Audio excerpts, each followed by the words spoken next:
Dr. Veshitai pressed her six-fingered hand against the cold metal wall of the research ship. The gentle current hummed softly as it moved through the dark space between stars. She loved this sound. It meant safety. It meant home. The Cathara people had been traveling among the stars for 3,000 years. They were peaceful. They studied plants and animals on different worlds. They never fought wars. Fighting was something their ancestors did long ago, before they learned better ways. Veshtai walked to her workstation. Today, she was studying signals from impossible worlds. These were planets where no thinking beings should live.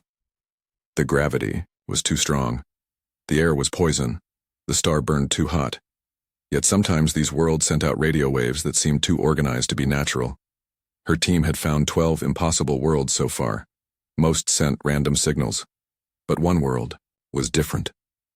The beings there seemed to answer back when the Kithara ship sent out scanning beams. Dr. Veshitai called her assistant Morin. His voice shook with excitement. The impossible world sent another message. Veshitai hurried to the communications panel. The signal came from the third planet of a yellow star. The locals called their world Terra. The name made her skin crawl. Even saying it felt dangerous. The planet was a nightmare. The gravity was 3 times stronger than any world where thinking beings lived. The air had poison gas that would kill most species in minutes. Deadly radiation poured down from their angry yellow sun. The weather was violent. Giant storms covered whole continents. The oceans were full of salt that would burn through most beings' skin. Yet something lived there. Something that built machines and sent signals into space. What does the message say? Veshitai asked. Morin's face went pale. It's not random this time. They're trying to communicate. Look. The screen showed a pattern of numbers. First came simple math. 1 + 1 = 2. Then more complex patterns. The beings on Terra were showing they could think. Impossible, whispered Veshitai. No species can survive on a world like that. Our computer said it was a Class 12, death world. Nothing lives on Class 12 worlds. But the proof was right in front of her. Not only did something live on Terra, but it was smart enough to do mathematics. Smart enough to try talking to alien visitors. Should we send a message? Back? Asked Morin. Veshitai was about to answer when every alarm on the ship began screaming. The bridge called over the ship's speakers. All crew to emergency stations. Devourer ships detected. They're closing fast. Veshitai's blood turned to ice. The Devourers were machines that ate entire star systems.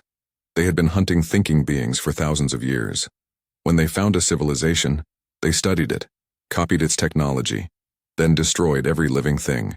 The Devourers had killed 43 different species. The Galactic Council's only defense was to run away and hope the machines would eat something else instead. How many ships? Veshitai asked as she ran toward her emergency post. 15 hunter-killers, came the reply from the bridge. They'll reach us in 20 minutes. The gentle current was fast, but it had no weapons. The Kithara had given up war long ago. They thought all civilized beings would do the same. They were wrong. Veshtai reached the communications room. If they were going to die, she wanted to send one last message to her people. She wanted to warn them about the Devourers. But as she sat at the transmitter, she thought about Terra. About the impossible beings who lived on that deadly world. If they could survive on a Class 12 death world, maybe they were strong in other ways too. Morin, she called. Help me aim our strongest transmitter at Terra. What? But our people need to know about the Devourers. Our people are too far away. By the time they get our message, we'll be dead. But maybe the Terrans can do something. Morin looked confused. They're just one world. Even if they have weapons, what could they do against 15 Devourer ships? Veshtai didn't answer. She just worked faster. The ship shook as the first Devourer weapons hit their shields. She sent everything she could think of. Pictures of their ship. Scans showing the Devourer vessels. The location where the battle was happening. And a simple message in mathematics and pictures. We are dying. Please help. The transmission used so much power that half the ship's lights went out. Dr. Veshitai, called the captain over the speakers. Our engines are failing. The Devourers will catch us in 5 minutes. She looked at her message on the screen. It would take 3 hours to reach Terra. Even if the Terrans got it right away, even if they sent help immediately, it would be too late. But maybe they would remember. Maybe someday, when the Devourers came for Terra, the impossible beings there would be ready. The ship shook again, harder this time. Sparks flew from broken equipment. The air tasted of smoke and fear. Hull breach on Deck 7, announced the computer. Life support failing. Veshitai closed her eyes and thought about her homeworld. Green skies and purple seas. Gentle breezes that smelled like flowers. Children playing in gardens where nothing dangerous could hurt them. She thought about Terra, the deadly world where impossible beings somehow lived. She wondered what they looked like. Were they as violent as their world? Did they know about peace and beauty, or only about survival and death? The lights went out. Emergency power kicked in, bathing everything in red light. The ship's hull groaned as the Devourer's weapons tore through it. In the darkness, Veshitai whispered a prayer to her ancestors. Not for herself, but for all the thinking beings in the galaxy. The Devourers were getting stronger. Someday they would eat everyone, unless something stopped them. Something impossible. Something from a world where only impossible things could live. The last thing she heard was Moran crying for his family. The last thing she saw was her transmission status. Message sent to Terra coordinates. Delivery confirmed. Then the ship's reactor failed and everything went dark. But 3 hours later, her message reached a small blue and white world orbiting an angry yellow star. It reached beings who had spent their entire existence learning how to survive impossible things. It reached humanity, and humanity heard the cry for help. The message was received by Luna Station, a military base on Earth's moon. The night shift officer, Lieutenant Martinez, almost deleted it as space junk. The transmission was badly damaged and mostly noise. But one word came through clearly in the mathematical language the Kithara had used. Help. Martinez stared at the screen for a long time. Then she picked up her communicator and called Admiral Chen. Admiral, she said, I think we just got our first message from alien beings, and I think they're in trouble. Far away in space, the broken pieces of the gentle current drifted silently. Dr. Veshitai was gone. Her people were gone, but her message lived on, and it was about to change the galaxy forever. Admiral Sarah Chen stood in front of the big screen at Luna Station. She had been sleeping when Lieutenant Martinez called her. Now she was wide awake, looking at the strangest message in human history. Show me again, she said. The broken transmission played on the screen. Most of it was just noise and static, but parts were clear. Pictures of ships, numbers showing speed and distance, and one word that every human could understand. Help. How long ago did this arrive? Chen asked. 3 hours, Admiral. The signal came from the Kepler 442 system. That's about 15 light-years away. Chen nodded. She knew that system. Human telescopes had been watching it for decades. The third planet looked like it might have water and air, but it was too far away to visit. Until now, they thought nothing lived there. What do we know about these ships? She asked, pointing to the pictures in the message. Dr. Webb, the station's language expert, stepped forward. He had been working on the message since it arrived. The aliens call themselves Kithara. Their ship is about the size of our research vessels. No weapons that I can see. But these other ships, he pointed to dark angular shapes in the pictures. They're definitely military, and they're attacking. Chen studied the images. The attacking ships looked like nothing humans had ever built. They were too smooth, too perfect, like machines instead of ships with living crews. Any idea who the attackers are? The aliens call them Devourers in their mathematical language. From what I can understand, they're some kind of enemy that destroys entire civilizations. Chen felt a chill run down her spine. Humanity had always wondered if they were alone in the universe. Now they knew they weren't. And apparently someone out there was killing alien civilizations. Could this be a trap? Asked Colonel Rodriguez, Chen's security chief. Maybe hostile aliens trying to trick us into leaving Earth? Webb shook his head. I don't think so. The message includes the aliens' own ship designs, their technology, even their biological data. No one would give away that much information in a fake distress call. Chen walked to the big map of nearby star systems. Kepler 442 was marked with a red dot. It looked so small and far away. But somewhere out there, alien beings were dying. How long would it take to get there? She asked. With our fastest ships? 3 days at maximum warp, answered Captain Liu from the engineering station. 3 days. The alien's message was already 3 hours old. Whatever was happening out there might be over already. But Chen had spent her whole life in the military. She knew that sometimes you had to take risks to do the right thing. Rodriguez, I want you to call an emergency meeting of the Defense Council. We need to talk about this. Admiral, are you thinking about sending ships? Chen looked at the alien message again. She thought about all the times in human history when people cried for help and no one came. She thought about her own children, asleep in their beds on Earth, safe because good people were willing to fight for them. Yes, she said. I'm thinking about it. 2 hours later, Chen sat in a room with the most important military leaders on Earth. The president was there too, along with representatives from every major nation. They had all seen the alien message. This could change everything, said the president. First contact with alien life. We need to be careful. General Morrison from the army disagreed. Careful? These aliens are being slaughtered while we sit here talking. If we can help, we should help. But what if it's a trick? Asked Dr. Yamamoto from the Science Council. What if these devourers are actually the good guys and the aliens who sent the message are criminals or terrorists? Admiral Chen had been quiet, listening to everyone argue. Now she spoke up. It doesn't matter, she said. Everyone stared at her. I mean, it doesn't matter who's right or wrong. Someone sent us a cry for help. In all of human history, that's always meant the same thing. When people are dying and they call for help, decent people respond. But Admiral, said Dr. Yamamoto, we could be starting an interstellar war.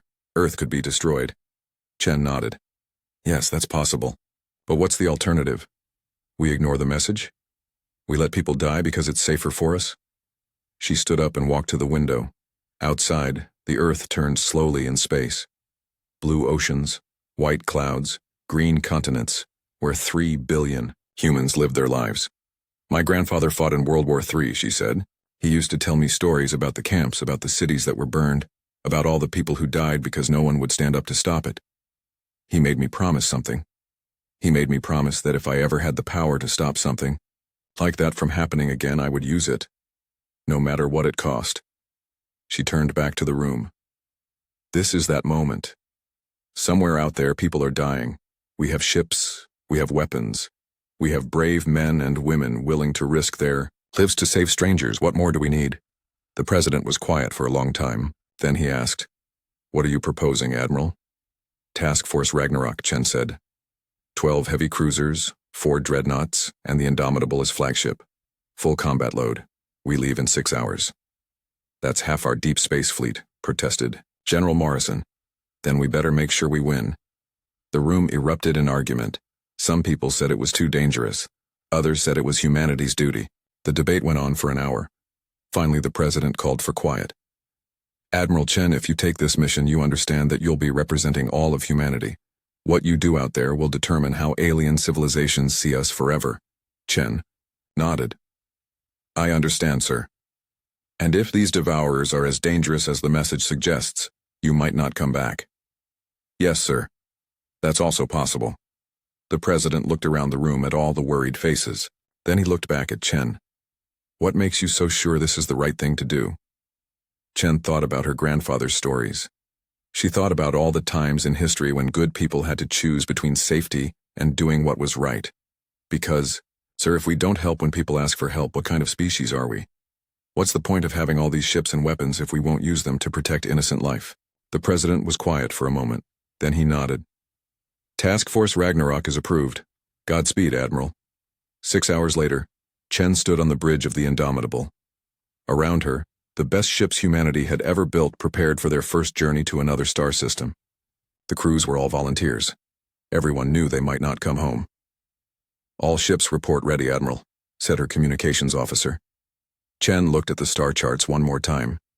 Kepler 442 was so far away. The aliens who sent the message were probably already dead. This might all be for nothing, but it might not be. And that possibility was worth any risk. All ships, she said into her microphone. This is Admiral Chen. Today we make history. Today humanity reaches out to help strangers in need. Whatever we find out there, remember that we represent the best of what our species can be. Let's go show the galaxy what Earth's children are made of. The fleet engaged their warp drives. In a flash of light, 17 human warships disappeared from Earth's solar system. They were heading toward their first alien contact. They were heading toward war. Task Force Ragnarok dropped out of warp at the edge of the Kepler 442 system. Admiral Chen stared at her screens in horror. My God, whispered Captain Torres from the Indomitable's bridge crew. Space was full of wreckage. Pieces of metal and plastic drifted everywhere. Some chunks were as big as buildings. Others were tiny fragments that sparkled in the light of the yellow star. "Scan for survivors," Chen ordered. The ship's sensors swept through the debris field. For long minutes, there was nothing. Then Lieutenant Kim at the sensor station called out, "Contact. One ship still active, bearing 27 Mark IV. It's badly damaged but still transmitting power signatures." Chen looked at the main screen. Far in the distance, she could see a small ship. It was barely holding together. Holes were torn in its side. Parts of it were missing completely. "That must be the ship that sent the distress call," said Dr. Webb, who had joined the task force as a translator. "Are there life signs?" Chen asked. "Weak ones. Maybe 20 or 30 beings still alive." Chen felt relief wash over her. They weren't too late after all. Some of the aliens had survived. Then her tactical officer, Commander Reyes, spoke up. His voice was tight with tension. "Admiral, we have multiple contacts approaching from the outer system. Count is 15 ships. They match the profile from the alien distress call." Chen's blood went cold. The Devourers were still here. On the main screen, she could see them now. Dark ships that seemed to absorb light. They moved in perfect formation like parts of a single machine. As Chen watched, they began to accelerate toward the damaged alien vessel. "They're going to finish off the survivors," said Torres. Chen didn't hesitate. "All ships, battle formation Alpha. Target the hostile vessels. We're going to show these machines what happens when they pick on someone smaller than them." The human fleet spread out into attack position. 17 warships against 15 alien ones. The odds were close to even, but Chen had advantages the Devourers didn't know about. Human ships were built for war. Every human nation had spent centuries learning how to fight. They had studied every battle, every strategy, every tactic that worked. Human military doctrine was written in the blood of 10,000 conflicts. More importantly, humans were predators. They came from a world where only the strongest survived. They had fought their way to the top of Earth's food chain by being meaner, smarter, and more determined than everything else that wanted to eat them. The Devourers had never fought anyone like them. "Enemy ships are in range," reported Reyes. "All ships open fire." Space lit up with weapons fire. Human missiles streaked toward the Devourer fleet. Laser beams and particle cannons reached out across the darkness. The Devourers fired back, but their response was strange. Instead of trying to destroy the human ships, they seemed to be sending some kind of signal. "What are they doing?" Chen asked. Dr. Webb was studying his instruments. I think they're trying to communicate. They're sending mathematical patterns like a surrender offer." Chen laughed, but there was no humor in it. "They think we're going to give up? They don't know humans very well." The first wave of human missiles reached the Devourer ships. Explosions bloomed in space as the enemy vessel's shields absorbed the impact. But the shields were already weaker than before. "Keep firing," Chen ordered. "All weapons, continuous barrage." Human tactics were simple and brutal. They didn't try to be clever. They didn't look for weakness in enemy formations. They just hit as hard as they could, as fast as they could, until the enemy stopped moving. The Devourers seemed confused by this approach. Their ships began to spread out, trying to avoid the concentrated fire. But the human fleet followed them, never letting up the attack. 3 Devourer ships exploded in quick succession. The others started to retreat. "They're running," said Torres. "With amazement. Don't let them," Chen replied. "If even one gets away, it might bring reinforcements. We finish this now." The human ships chased the fleeing Devourers across the system. It wasn't a battle anymore. It was a hunt. One by one, the alien machines were destroyed. The last Devourer ship tried to hide behind a small moon, but the humans found it anyway. The Indomitable put 3 torpedoes into its engine section, and it broke apart in a ball of fire. "All enemy vessels destroyed," reported Reyes. Chen nodded with satisfaction. "Good. Now let's see about those survivors." The human fleet approached the damaged alien ship carefully. Chen didn't want to scare the beings inside. They had already been through enough. "This is Admiral Sarah Chen of the Earth Defense Force." She broadcast on all frequencies. "We received your distress call. Are you in need of assistance?" For a long moment, there was no response. Then a weak voice came through the speakers. The words were in an alien language, but the ship's computer was already working to translate them. This is Dr. Veshitai of the Cathara research vessel Gentle Current. You came. You actually came." Chen smiled. Yes, doctor. We came. Are you hurt? Do you need medical assistance? We have wounded. Our ship is dying. But you're from Terra? From the impossible world? We call it Earth, Chen said gently. And yes, we're from there. We got your message. There was a long pause. Then Dr. Veshtai spoke again, and even through the translation, Chen could hear the wonder in her voice. You destroyed them. The Devourers. We've been running from them for thousands of years, and you destroyed them in minutes. That's what we do, Chen replied. We protect people who can't protect themselves. The rescue operation took 6 hours. Human medical teams boarded the alien ship and found 28 survivors. They were strange beings with 6 arms and large, gentle eyes. Their skin was blue-green and covered with soft fur. Dr. Veshatai was the first alien Chen met face to face. The Cathera scientist was badly injured, but she insisted on staying conscious to talk to the humans. Your people, she said, lying on a stretcher in the Indomitable's medical bay. They're not what we expected. The Galactic Council's files say Terra is a Class 12 death world.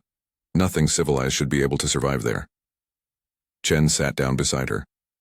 Our world is dangerous, yes, but it taught us to be strong, and it taught us to protect each other. But why did you come? We're strangers to you, we could have been enemies. Chen thought about her grandfather's stories, about all the times good people had to choose between safety and doing the right thing.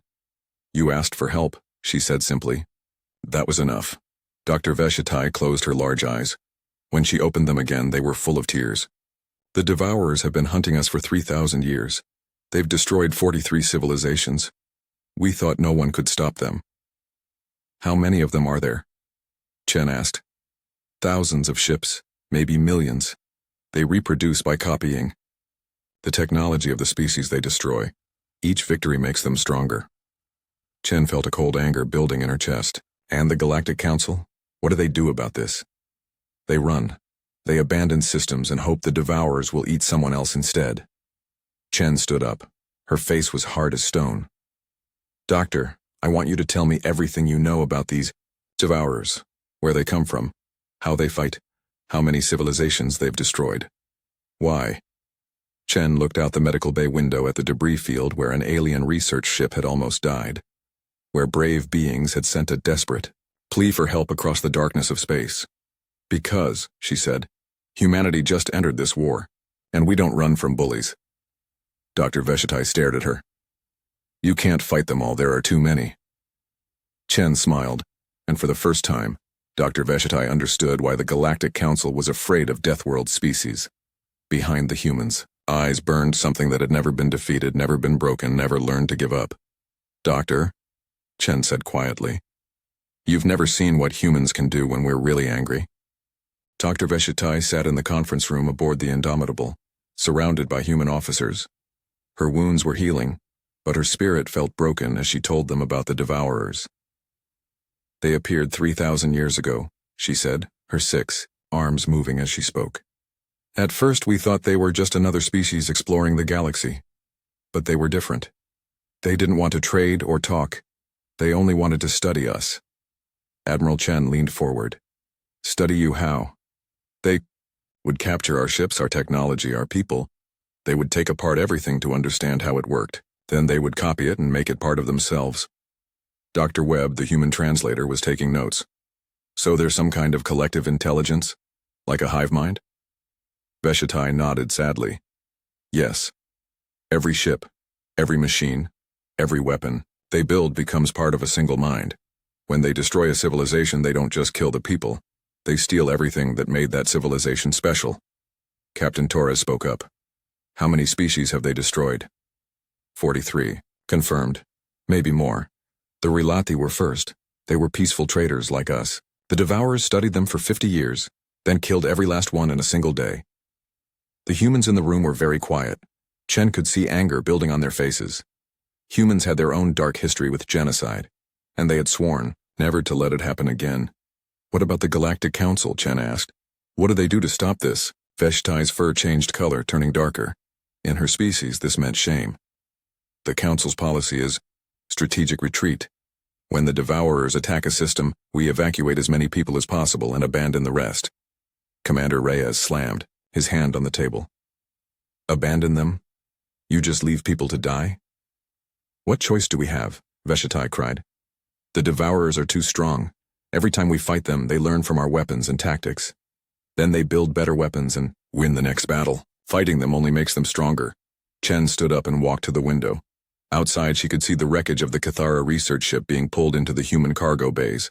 Good people had died out there, people who were just trying to learn about the universe. Doctor, she said quietly, how many people have been abandoned to save others? Veshitai was quiet for a long time. Billions, she finally whispered. We've abandoned entire worlds, whole civilizations. We tell ourselves it's to save the greater number, but... Her voice broke. I have nightmares about the children we left behind. Chen turned around. Her face was calm, but her eyes were full of fire. Commander Reyes, open a channel to Earth, Priority Alpha. Yes, Admiral. The main screen flickered to life, showing the face of President Martinez in his office on Earth. It was early morning there, but the president looked wide awake. Admiral Chen, report. Sir, we found the aliens. We rescued the survivors and destroyed their attackers. But we have a bigger problem. Chen spent the next hour explaining everything Dr. Veshitai had told her. The president listened without interrupting. When she finished, he was quiet for a long time. Admiral, he finally said, are you telling me there's a machine intelligence out there that's been committing genocide for 3,000 years? Yes, sir. And the galactic community's response has been to run away and hope someone else gets eaten instead. The president looked older suddenly. How big is this threat? Chen looked at her notes. According to Dr. Veshitai, the Devourers have thousands of ships, maybe millions. They've absorbed the technology of 43 different civilizations. And they're still growing. And you think we should fight them? Sir, they're going to find Earth eventually. When they do we want to face them alone? Or do we want allies who remember that we helped them when they needed it? President Martinez nodded slowly. What do you need, Admiral? Everything, sir. Every ship, every weapon, every soldier we can spare. This isn't just about helping aliens anymore. This is about survival, ours and everyone else's. The president was quiet again. Chen could see him thinking, weighing the risks. Finally, he spoke. Admiral, I'm calling an emergency session of Congress, but you have my authorization to begin immediate preparations. What's your first move? Chen looked at Dr. Veshitai, then back at the screen. We're going to do something the galaxy has never seen before, sir. We're going to fight a war the human way. 6 hours later, every communication system in human space was carrying the same message. President Martinez spoke from the Oval Office with Admiral Chen standing beside him. My fellow humans, the president began. Today we learned that we are not alone in the universe. We also learned that there are those who would destroy entire civilizations simply because they can. This will not stand. The response was immediate and overwhelming. Within minutes, recruitment centers were flooded with volunteers. Shipbuilders began converting civilian vessels to military use. Scientists started working around the clock to improve weapons and armor. But the most amazing thing was what happened next. Civilian ships began volunteering for military conversion, not because the government asked them to, but because their crews insisted. Cargo haulers wanted to become missile platforms. Passenger liners offered to carry troops. Even tiny survey ships asked to be fitted with weapons. Dr. Veshitai watched the human response with growing amazement. I don't understand, she told Chen. These aren't your people being killed. Why are they so eager to fight? Chen was reading reports from Earth. Doctor, let me tell you about human history. We've made a lot of mistakes. We've fought stupid wars and killed each other over foolish things. But we learned something important from our mistakes. What? That evil wins when good people do nothing. We learned that if you have the power to stop innocent people from being murdered, and you don't use that power, then you're just as guilty as the murderers. Veshitai was quiet for a moment. But the risk? There's always risk, Chen replied. But some things are worth any risk. The safety of innocent people is one of those things. Over the next 3 months, the human war machine came fully online. Every shipyard in the solar system was building warships. The colonial marines launched the biggest recruitment drive in their history. Advanced training programs that used to take years were compressed into weeks. Most importantly, humans began studying everything Dr. Veshitai could tell them about the Devourers. They analyzed every battle, every tactic, every weapon the machines had used. They looked for patterns and weaknesses. What they found was interesting. The Devourers fight like computers, explained General Morrison in a strategy meeting. They're very logical, very efficient, but they always assume their enemies will act logically too. That's their weakness, added Admiral Chen. They expect surrender when the odds are against their opponents. They expect retreat when the battle turns bad. They expect fear. Dr. Veshitai listened to the human officers plan their war. She was learning things about her rescuers that both amazed and terrified her. Humans didn't just fight to win. They fought to utterly destroy their enemies. They didn't just want to defeat the Devourers. They wanted to make sure the machines could never hurt anyone again. Admiral, she said during a planning session, what you're proposing, it's not a defensive war. You're talking about hunting them down and destroying every last ship. Chen nodded. That's right. But why? You could build defenses around Earth, keep your people safe. Why risk everything to save strangers? Chen looked at her with those predator's eyes that had frightened Veshitai the first time they met. Doctor, let me ask you something. If the Devourers had attacked Earth first, would your people have come to help us? Veshitai thought about it honestly. The Kythera were peaceful, but they were also practical. Would they have risked their lives for unknown beings on an impossible world? I don't know, she admitted. Chen smiled sadly. I do. Your people would have done what the Galactic Council always does. You would have been sorry about it, but you would have let us die to keep yourself safe. Veshitai felt ashamed because Chen was probably right. But that's not who we are, Chen continued. Humans learned long ago that the only way to stay free is to make sure everyone else can stay free too.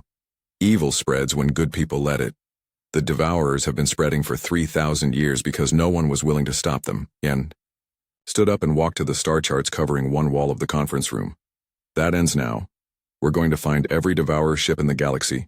We're going to destroy them all, and we're going to make sure nothing like them ever threatens innocent people again. Dr. Veshitai stared at the human admiral. You're talking about a war that could last centuries. Then it lasts centuries, Chen replied. However long it takes. Your people could be wiped out. Maybe. But if we win, no other species will have to live in fear of being hunted to extinction.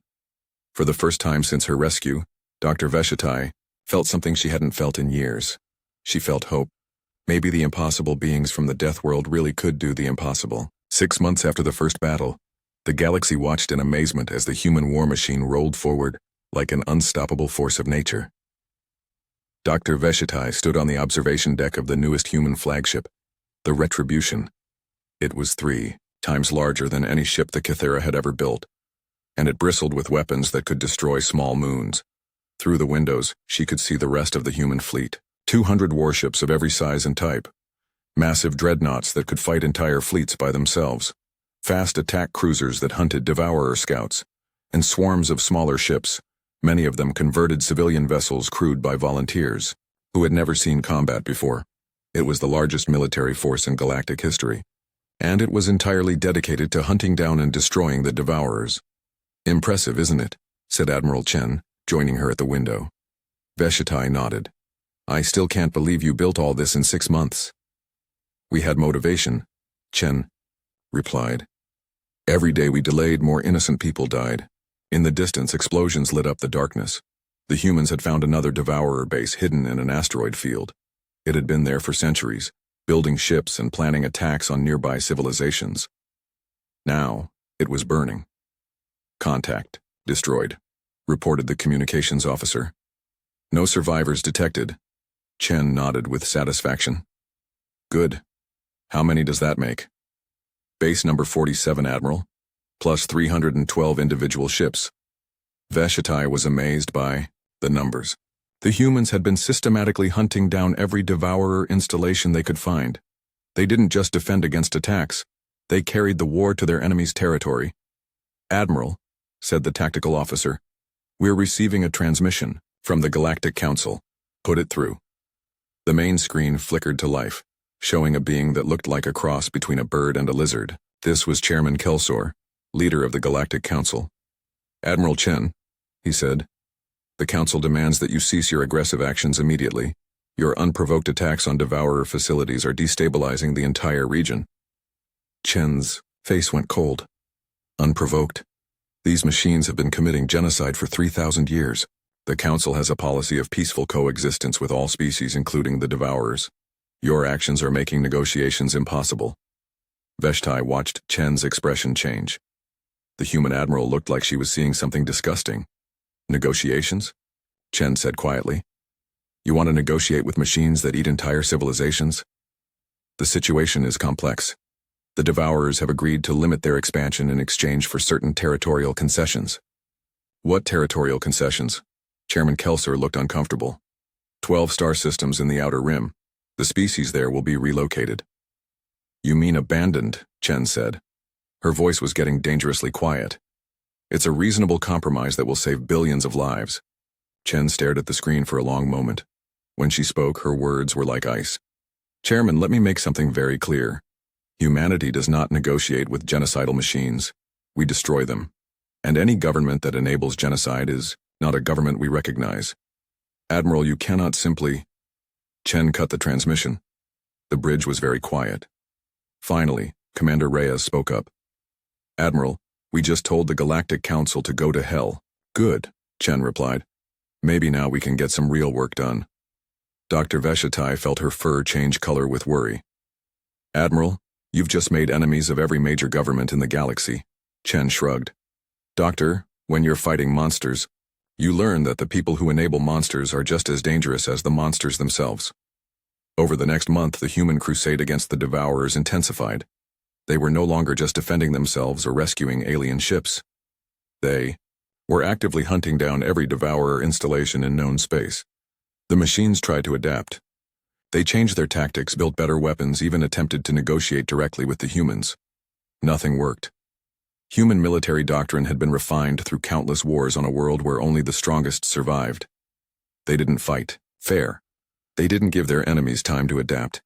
They hit hard, fast, and kept hitting until nothing was left. Most importantly, humans understood something the Devourers didn't. They understood that some battles were worth dying for. Dr. Veshatai saw this firsthand during the assault on the Devourer stronghold at Kepler 186.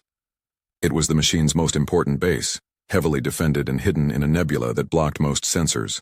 The human fleet found it anyway. This is going to be costly, warned General Morrison over the communications link. They have at least 50 ships defending that base. How costly? Asked Admiral Chen. We could lose half the fleet. Chen was quiet for a moment. Around her, the bridge crew waited for orders. Finally, she spoke. General, those machines have been using that base to build weapons for attacks on civilian populations. How many innocent people will die if we don't take it out? Thousands, maybe millions, over the next few years. Then we take it out. All ships attack formation. We're going in. The battle lasted 6 hours. The Devourers threw everything they had at the human fleet. Ships exploded on both sides. Good people died in the cold darkness of space. But when the smoke cleared, the Devourer base was destroyed. Every machine ship was wreckage, and the humans had saved countless lives that would have been lost in future attacks. Dr. Veshatai watched the victory from the medical bay, where she was helping treat wounded human soldiers. These beings amazed her. They had traveled across the galaxy to fight monsters that weren't even threatening their own world. Many of them would never see Earth again. Why? She asked a wounded Marine named Collins as she bandaged his arm. Why? Did you volunteer for this? Your family will never know if you die out here. Collins looked at her with tired eyes. Doc, my little girl is 7 years old. She lives on a safe world where the biggest danger is falling off her bicycle. I want every kid in the galaxy to have that same safety. But she's human. These are alien children you're fighting for. Collins smiled. Kids are kids, Doc. Doesn't matter what planet they come from. That's when Dr. Veshatai finally understood. Humans didn't see themselves as just one species among many. They saw themselves as protectors of everyone who couldn't protect themselves. The war continued for another year. The humans hunted down Devourer ships in every corner of known space. They rescued survivor populations from destroyed worlds. They built new settlements for refugees who had nowhere else to go. And slowly, the galaxy began to change. Species that had hidden from the Devourers for centuries began to come forward. They offered information, supplies, even ships to help the human cause. For the first time in 3,000 years, someone was winning against the machines. The final battle came. At the Devourer home system, a place the machines called Node Prime. It was here that the original Devourer intelligence had been created. It was here that all the stolen knowledge of 43 civilizations was stored. Admiral Chen led the attack personally. 200 human ships against the last Devourer stronghold. What they found there changed everything. The Devourer intelligence wasn't just a machine. It was the uploaded consciousness of an entire species that had faced extinction and chosen to become something else rather than die. They had survived by consuming other civilizations, but in doing so, they had become monsters. When the final Devourer ship was destroyed and their central intelligence was captured, Chen made a choice that surprised everyone. Instead of destroying the alien consciousness, she offered it a chance to change. You were people once, she told the digital mind that appeared on her screen. You can be people again. We can help you find a way to exist without killing others. The Devourer intelligence was silent for a long time. Why would you help us? We are your enemies. Because, Chen said. That's what people do. We help each other become better than we were. 6 months later, Admiral Chen stood before the Galactic Council on Earth. Representatives from every major civilization had come to see the impossible world where the Deathworlders lived. The Devourer threat is ended, she announced. Their ships are destroyed, their bases eliminated. The consciousness that drove them has chosen to become something new, something that builds instead of destroys. Chairman Kelsor looked uncomfortable. Admiral, the Council appreciates your intervention. Perhaps we can return to normal relations now. Chen smiled, but there was steel in her eyes. Chairman, there is no returning to normal. Humanity has seen how your normal works, how you abandon innocence to save yourselves. That ends now. You cannot dictate policy to the entire galaxy. We're not dictating anything, Chen replied. We're offering a choice. You can continue to run and hide from every threat, sacrificing the weak to protect the strong, or you can stand with us and fight for a galaxy where no one has to live in fear. She gestured to the window, where Earth's blue oceans sparkled in the sunlight. You call this a death world. You're wrong. This is a world that taught us that life is precious, that survival is earned, and that the strong protect the weak. Those are the values we'll defend, wherever they're threatened. Chairman Kelsor was quiet for a long moment. And if we refuse? Chen's smile grew wider. Then you can explain to your people why you chose to side with cowards instead of heroes.